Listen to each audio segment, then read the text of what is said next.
Le nombre des victimes des crises successives qui ont secoué la Côte d'Ivoire entre 1990 et 2011 est désormais connu, 60 000 selon la Commission Dialogue, Vérité et Réconciliation, en abrégé CDVR, et c'est au terme de ses activités d'écoute, d'audition et enquête sur l'ensemble du territoire pour établir la vérité. Ce sont donc à ces 60 000 victimes et leurs supposés bourreaux que la CDVR ouvre ses audiences publiques à compter du 1er septembre pour 2 mois.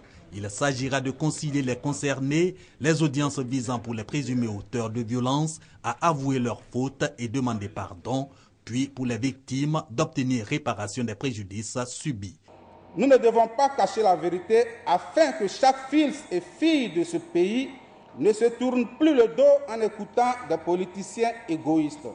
Rendre justice pour consolider la paix et la réconciliation en Côte d'Ivoire, les audiences publiques, phase la plus visible et spectaculaire des travaux de la CDVR, sont soutenues par l'ONU. Sa représentation en Côte d'Ivoire souhaite toutefois des audiences sécurisées qui garantissent l'équité, la protection et la sécurité aux candidats à la comparution, des conditions déjà réunies, selon le président de la CDVR.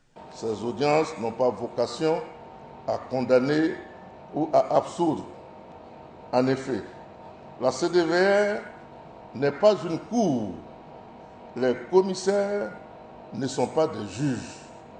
Ces audiences mettront l'accent sur les procédures d'apaisement, de conciliation, de restauration du lien social et de revitalisation de la citoyenneté parce qu'il faut ressouder la nation et rétablir notre culture de la paix.